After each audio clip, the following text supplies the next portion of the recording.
Hey everyone, I'm I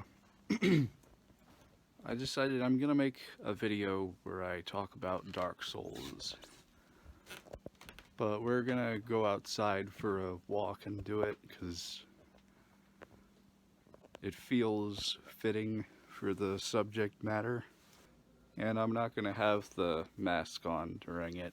I'm gonna turn the phone away so that I can talk unobstructed. And here we go.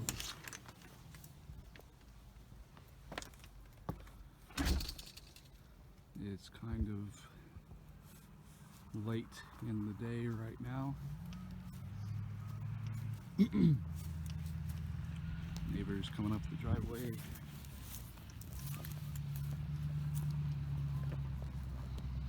Camera makes it look lighter than it actually is. But anyway.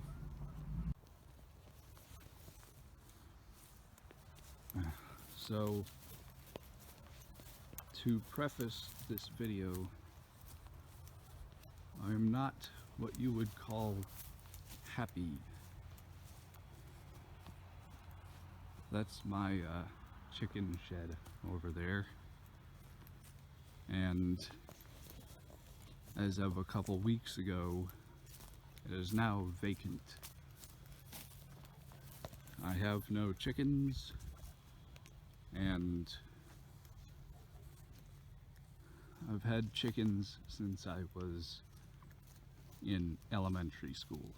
So it's weird adjusting to life where I don't get up early in the morning and feed my little birds.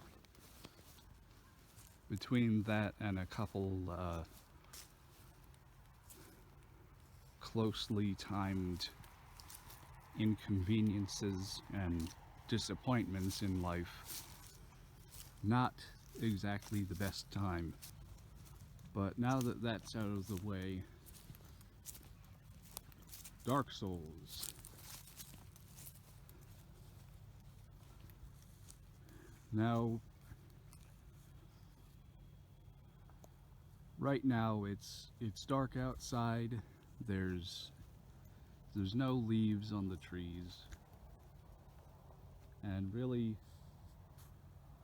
the only particularly nice thing out here right now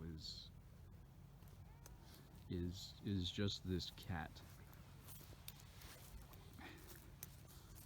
There's a YouTuber called Nakey Jakey, and he has a great channel. He made a video on Dark Souls as well, but I feel like my take on it is slightly different from his. Otherwise I wouldn't be making this video. But anyway, Dark Souls has an aesthetic to it that feels exactly like all of this at times. It's grim and it's dark, but it's not grim dark. It just simply is. Like, it's not any more tragic or crazy or monstrous than it has to be. Because you're going through all these dungeons and villages, and you're passing by all these dead, leafless trees, and the way the narrative goes in Dark Souls, there's no bad guy. There's just people doing what they're gonna do. And the world is in a constant, like, state of decay, and it's bad. It's not ideal, but it's not It's not unsalvageable, I guess.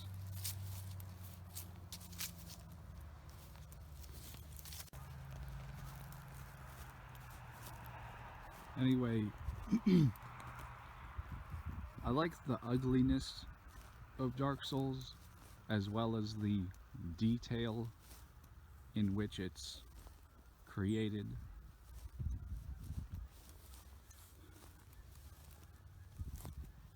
It feels like the only game that reflects the world we live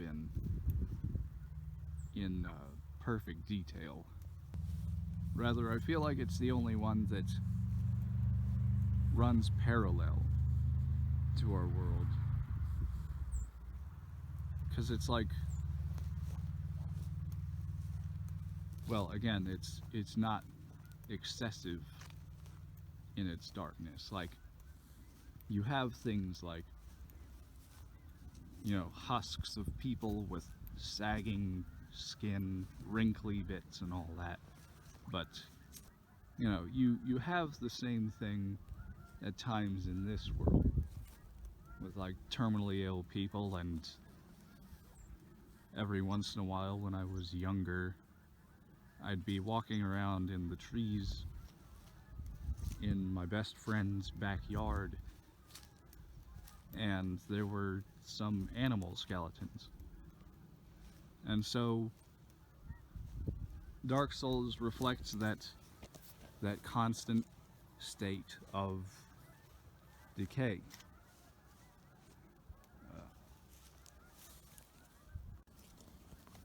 At the same time, in Dark Souls, there is also a great deal of struggle in the game.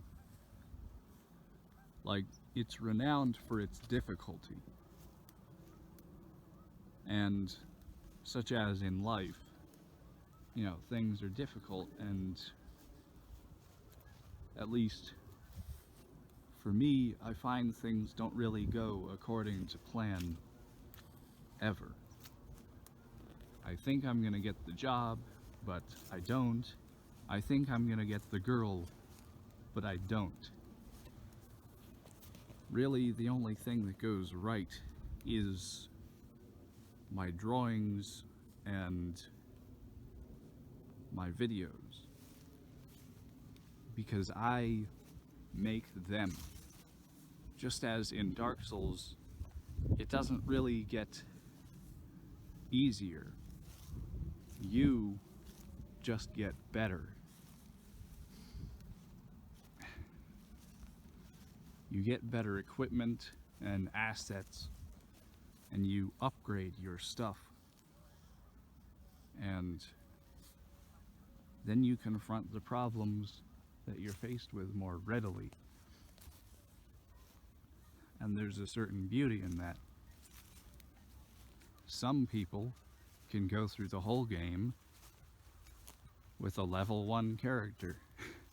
It's been done many times by those that are skilled enough. But for those that aren't skilled enough, we need the upgrades. We need to get better. Other media, as compared to Dark Souls, it never has a particular harshness about it, without at the same time being excessive. Like, you have stuff like Warhammer and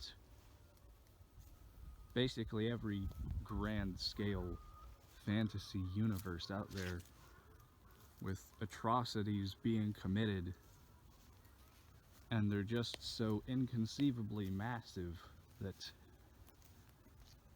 we can't comprehend them, so we don't really care.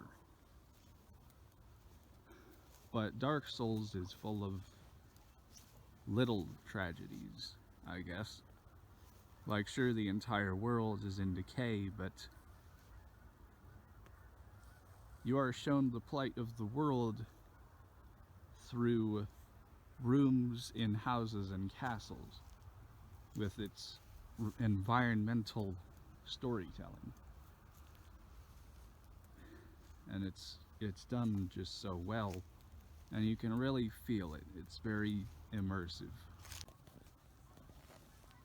Another thing they have in Dark Souls is these boss fights. Now it should be noted, the vast majority of the game, when you're going through it, it's like this. You're just walking, there's no music. The only constant sound is your footsteps. But anyway, so the boss fights, they do have music, and the music is incredible. And the boss fights have a great amount of spectacle to them.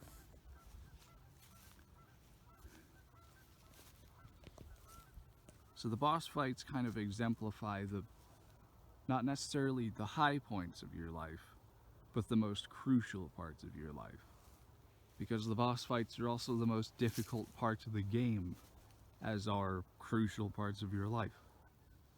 Well, yeah, that music, that grandiose spectacle, it again runs parallel to life, where it's just like going on a cruise, or losing something you care about. But as with the boss fights, these grand battles, you eventually get through them and you're a little better for it.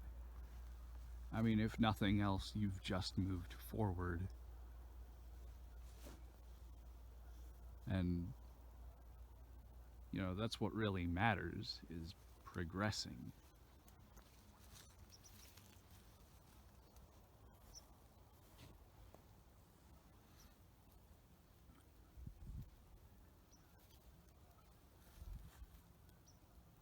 It should be noted that there was a time when I hated Dark Souls.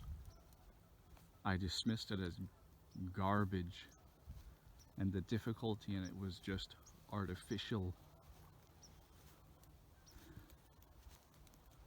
And again, sometimes in life, the difficulty is artificial. Maybe the limiting factor is put there by ourselves, or someone that doesn't want us to succeed, or something that isn't meant to be succeeded at.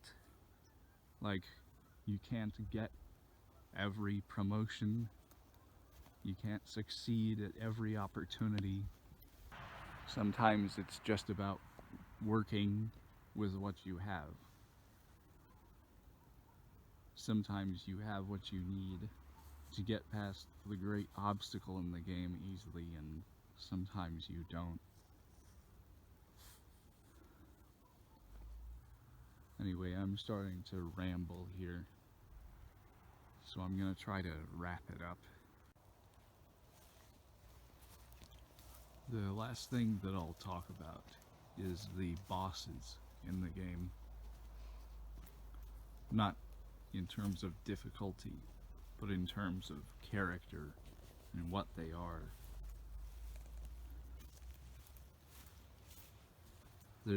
I put them into two categories. You have like monsters, and then you have warriors. And sometimes they're a combination of both, but more often than not, they are one or the other. And so, the monsters, you know, it's not like they choose to become monsters.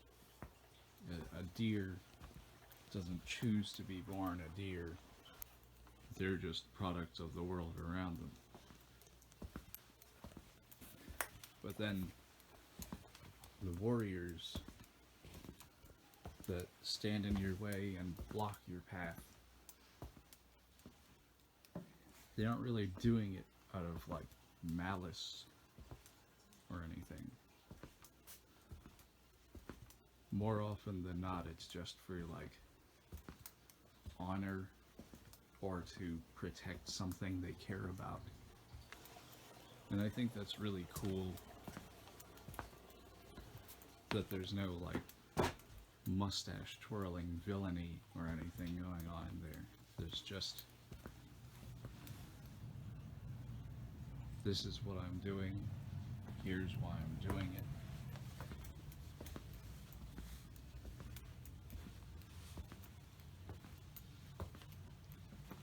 And as a result of that,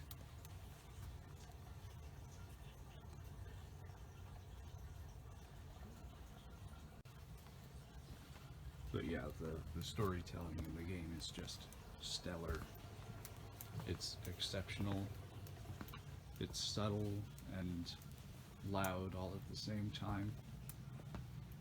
And I highly recommend you go play it, because it is quite an experience. And if you're a person that plays video games at all, it's also like a rite of passage in a way that achievements and gamer scores don't quite capture. Anyway, I'm gonna do some more exercises or something, and I probably sound really, really downtrodden, but don't worry about me, because I'm just gonna get through it. And to bookend this video properly, I'm gonna run some screenshots or pictures of Dark Souls stuff, just because it feels kind of cheap for me to love the game's aesthetic and feel so much and then not share that aspect of the world in the same video. So they're not necessarily going to be like the most epic or amazing screenshots. I'm going to try to find the ones that just really communicate that look, because that's what's really special to me. Not the scale of the castles or the journey, but the detail and the feel. So enjoy this, and thanks for watching my video, everybody. And maybe look at my webcomic sometime if you have a moment.